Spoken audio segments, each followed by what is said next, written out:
पर जो हरि चरणों का जो भजन है, जो प्रभु की सेवा आपने की है, श्री कृष्ण का आराधन जो किसी भी प्रकार से आधे अधूरे मन से भी आपने किया है, वो व्यर्थ नहीं जाएगा। तभी आपसे कई बार कहता हूं कि भगवान तो भाई कल्पना में भी सत्य है, कल्पना में भी सत्य है।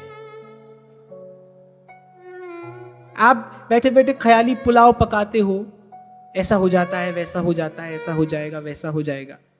अच्छा, आज एक और चिंतन की धारा चल पड़ी है जिसमें नितांत मूर्खता के अतिरिक्त और कुछ ही नहीं है। कहते हैं लॉ ऑफ अट्रैक्शन काम करता है। आप जैसा सोचोगे वैसा आपके पास सब कुछ आना आरंभ हो जाएगा।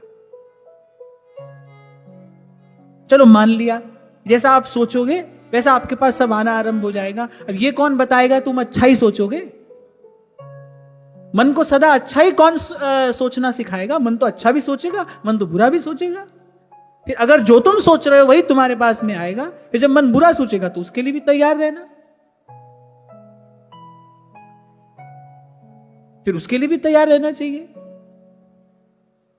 मन को अच्छा सोचना भी तो आए, और जिसके मन को अच्छा सोचना आता है ना, जिसके मन को ठीक सोचना आता है, उसको यह बात पहले समझ में आ जाती है कि सोचने के लायक विषय है क्या, किसके बारे में सोचना चाहिए, किसका विचार करना चाहिए।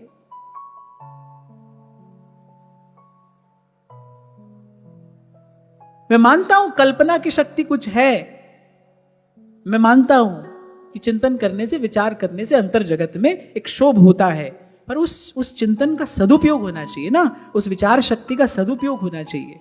अगर यहां आपके सोचने से आपकी ओर कुछ आकर्षित होकर आ सकता है, जिसे आप लॉ ऑफ अट्रैक्शन कहते हैं, कि भाई आप बार बार जिस चीज का विचार करेंगे वो आप तक आ जाएगी। अगर संसार की कोई वस्तु, संसार का कोई व्यक्ति, संसार की कोई उपलब्धि बार बार सोचने से आपके पास आ सकती है, फिर भगवान भी आ जाएंगे, फिर उनके बारे में क्यों नहीं सोचते? संत तो यही सिखा रहे हैं कि भाई फिर उन्हीं का भजन करो, उन्हीं का चिंतन करो, चिंतन करते रहो, एक दिन वो खींचे चले आएंगे और आ ही जाते हैं। और जो यहां जिसको आप उपलब्धि समझते हो, वो तो भाई हो सकता है उपलब्धि के रूप में बवाल हो। आपको क्या पता, जो आप सोच रहे हो वो ठीक ही है, वो अच्छा ही है, हम तो नहीं जानते। तो भाई इस शक्ति का सदुपयोग करो ना, भगवान का ही चिंतन करो, भगवान का ही भजन करो। और हमारे संतों ने इसी को मानसी भावना कहा है। आप बैठे हो, आपको लगता है प्रभु आ गए, लो आप बैठे बैठे उनको भोग लगा रहे हो, उनकी आरती उतार रहे हो, उनका श्रृंगार आप सुंदर कर रहे हो, उनके साथ बैठ रहे हो, बोल रहे हो, बतिया रहे हो। हमारे यहाँ संतों ने इसी को भजन कहा है, बोले यही मानसी भावना है। ऐसे भगवान का भजन करो, ध्यान करो, क्योंकि भगवान तो कल्पना में भी सत्य है। आधे अधूरे मन से भी किया उनका भजन चिंतन जो है व्यर्थ नहीं जाता।